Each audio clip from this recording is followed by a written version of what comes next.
Back inside with post-game coverage here. Matt Weiner and Joe Borgia joins us, the Senior Vice President of Referee and Replay Operations. And Joe, obviously everybody is talking about there's a fair amount of confusion concerning the call that led to 2 Kevin Durant free throws, which tied this game at 104 apiece. Initially, Durant was called for a charge. The play was then reviewed and reversed. And if you can, explain to fans out there why that was allowable and why they ultimately changed their mind. Well, Matt, in the last 2 minutes of the fourth period, or the last 2 minutes of an overtime, we have a trigger to use replay if the officials have doubt whether a defender is inside or outside of the restricted area. Now, this is a bang-bang play. You got James, coming over, but you also have Green coming in.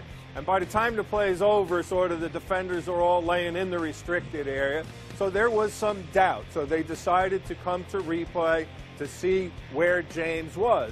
Now, one of the reviewable matters once they're at replay is whether James was in a legal guarding position, or if an offensive player, if Durant maybe did something illegal, maybe with an extended foot. And what the decision was with Mike Callahan here in the replay center, along with Kenny Maurer on the court, who called the offensive foul, that James was not in a legal position. He was still sliding to his left when Durant started his upward motion. Therefore, the call was overturned to a blocking foul. All right, I don't want to belabor the point here, but I think folks are confused about what can and can't be reviewed.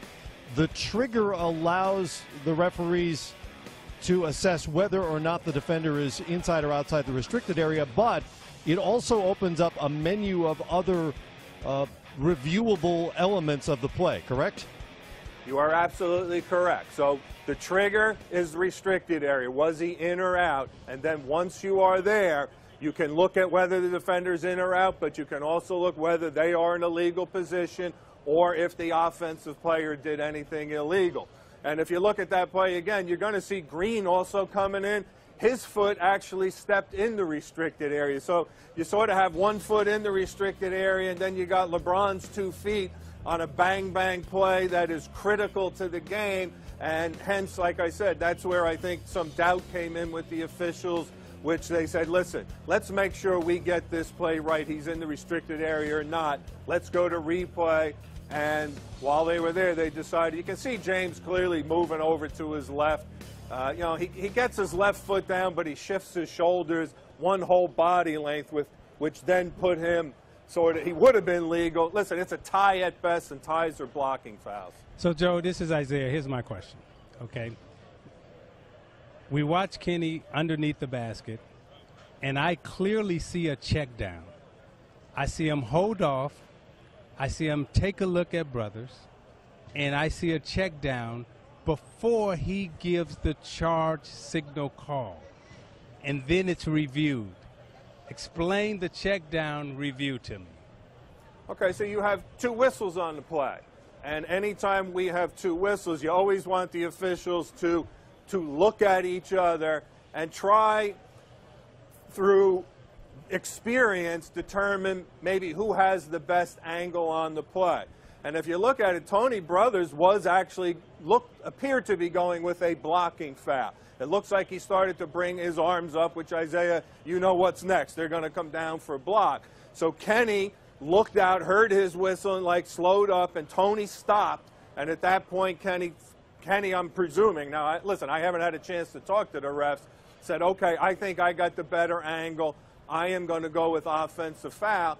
And then Eddie Malloy, the slot ref, came over and started questioning the restricted area because I think he saw Green's foot in the restricted area, maybe wasn't sure whose it was.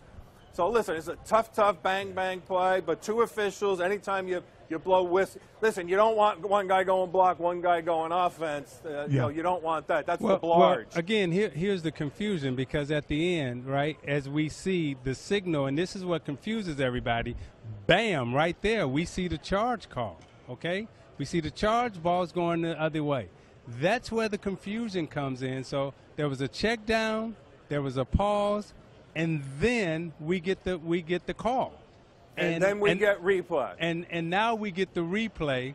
But I think in the building, in the arena, and everything else, and on the Cavs bench, and even myself, I thought the charge had been called, and now you say that you go to review. And this is the first time I've ever seen it kind of happen this way, but it happens, I guess. Well, right, you had a call on the court made, and now they're allowed to come to replay to get the play right, which is what happened. So the process worked. so my question is, you know, as we see the play, and you kind of explained it eloquently. First, I think it's a bad rule in the sense that it has so much after the fact. To me, that's just my personal opinion. But I think overall, how far can you go? If it was a goaltending in the block in charge, can you have seen if the basket should count? Could you have seen if, you know what, before the play, he had offensive fouled or traveled? How far can you go inside the block of charge to review? Once the block in charge happens, anything precedes that doesn't count, or anything after? How far after can you go? Well, Kenny, this is why the rules are very confusing, but it's very restricted, this rule, and the trigger is doubt of whether he was in the restricted area or not. Then you're allowed to look at the legality of the play. Now, you want to talk goaltending? Guess what? We're in the last 2 minutes of the game. If they ruled goaltending on the play, that would become reviewable. Traveling is never a reviewable matter.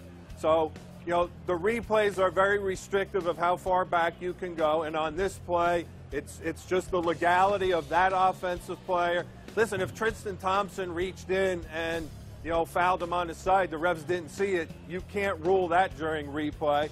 This was strictly between Durant and James on the block charge, restricted area, and the legality of those two players. All right, Joe, thanks for sorting through all that. Wait a minute. Hold on. Wait. We don't want him to go. Wait a minute. So you saying if Tristan Thompson had reached in and fouled him, that would have been reviewable? that wouldn't have been reviewable? No, not reviewable. It's not reviewable. Hey, Isaiah, come on. You were on the competition committee with us for a while.